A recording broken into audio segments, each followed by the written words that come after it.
प्रदेश में शीतलहर और कोहरे का सितम लगातार जारी है। ठंड के कहर के बीच आज 25 जिलों में स्कूलों की छुट्टी घोषित की गई है। बीकानेर, भरतपुर और कोटा संभाग में आज सुबह घना कोहरा छाया रहा।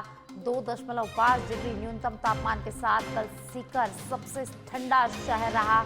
जैसलमेर, बाड़मेर में सीजन की सबसे ठंडी रात रही। 5 डिग्री से नीचे यहां पर पारा पहुंचा। मौसम विभाग ने 18 जिलों में कोहरे का येलो अलर्ट जारी किया है। नागौर, सीकर, चूरू और झुंझुनू में शीतलहर का येलो अलर्ट जारी किया गया है। करौली में सबसे कम अधिकतम तापमान 11.2 डिग्री सेल्सियस दर्ज किया गया है और 10 से 11 जनवरी तक प्रदेश में कड़ाके की सर्दी रहने का अनुमान जो है वो यहाँ पर लगाया गया है। तो देखिए, प्रदेश में लगातार शीतलहर का प्रकोप जारी है। ठंड जो है लगातार बढ़ती जा रही है।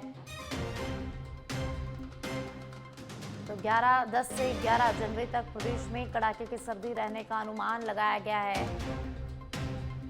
प्रदेश में शीतलहर और कोहरे का सितम लगातार जारी है। ठंड के कहर के बीच आज 25 जिलों में स्कूलों की छुट्टी घोषित की गई है। अवकाश घोषित किए गए हैं। बीकानेर, भरतपुर और कोटा संभाग में आज सुबह घना कोहरा छा रहा। 2.5 डिग्री न्यूनतम तापमान के साथ कल सीकर सबसे ठंडा शहर रहा है। जैसलमेर, बाड़मेर में सीजन की ठंडी रात रही। सबसे ठंडी रात और 5 डिग्री से नीचे पारा यहां पर पहुंच चुका है। मौसम विभाग ने 18 जिलों के लिए कोहरे का येलो अलर्ट जारी किया है। नागौर, सीकर, चूरू और झुंझुनू में शीतलहर का येलो अलर्ट जारी किया गया है। करौली में सबसे कम अधिकतम तापमान 11.2 डिग्री सेल्सियस जो है दर्ज किया गया है। ज्यादा जानकारी के लिए सहयोगी निरंजन मेरे साथ जुड़ चुके हैं। निरंजन, प्रदेश में लगातार कोहरे और शीतलहर का प्रकोप है वो लगातार जारी है। कई जगह घना कोहरा छाया रहा है। इसके साथ ही जो मौसम विभाग है उसने भी 18 जिलों में कोहरे का येलो अलर्ट जारी किया है। तो क्या कुछ अपडेट मौसम को लेकर प्रदेश में?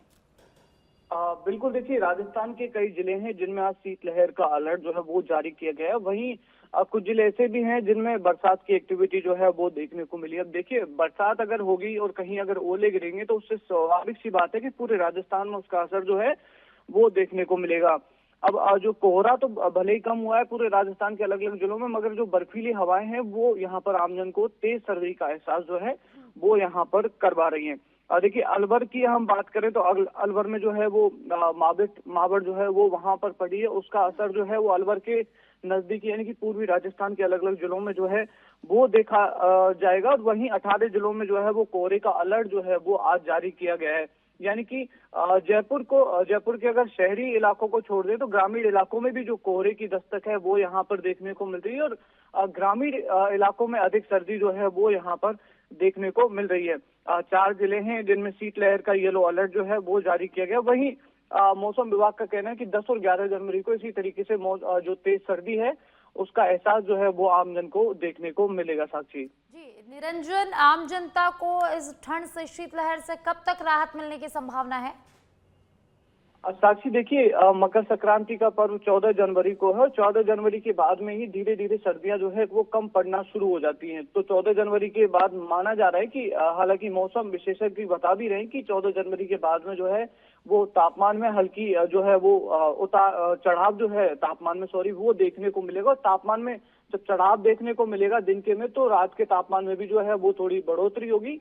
और तापमान में बढ़ोतरी के साथ में ही सर्दी की जो गतिविधियां जो तेज देखने को मिल रही है आमजन को तेज सर्दी का एहसास करवा रही है, उनमें थोड़ी कमी जो है वो यहाँ पर देखने को मिलेगी। साक्षी जी, निरंजन, अगर राजधानी जयपुर की बात करें तो राजधानी जयपुर में भी शीतलहर का प्रकोप लगातार जारी है। निरंजन, सबसे कम जो तापमान है वो प्रदेश के कौन से जिले में दर्ज किया गया है? साक्षी, देखिए, अमूमन तौर पर जो है वो अगर राजस्थान में सबसे कम तापमान रात के समय का दर्ज किया जाता है वो या तो माउंट आबू है या फिर शेखावाटी के कुछ क्षेत्र है। माउंट आबू में जो है वो बर्फ की चादर जैसी चलने की जो है वो सूचना है। उसके अलावा शेखावाटी की अगर हम बात करें, सीकर, चूरू, झुंझुनू, जो ये 3-4 जगह हैं वहां पर जो है वो जैसे गाड़ी खड़ी है तो गाड़ी के ऊपर ही मतलब कि इस तरीके की जो है बर्फ की चादर एक तरीके से जमी हुई जो है वो सुबह के समय नजर आई है। तो ओवरऑल अगर हम बात करें जी। तो शेखावाटी जो क्षेत्र है पूरा वहां पर तेज सर्दी ने जो है वो दस्तक दी है। उसके अलावा सबसे तेज सर्दी जो है माउंट आबू वालों को फील हो रही है। उसके अलावा पूर्वी राजस्थान भी इससे कोई अछूता नहीं है। साक्षी जी, बहुत बहुत शुक्रिया निरंजन इस तमाम जानकारी के लिए।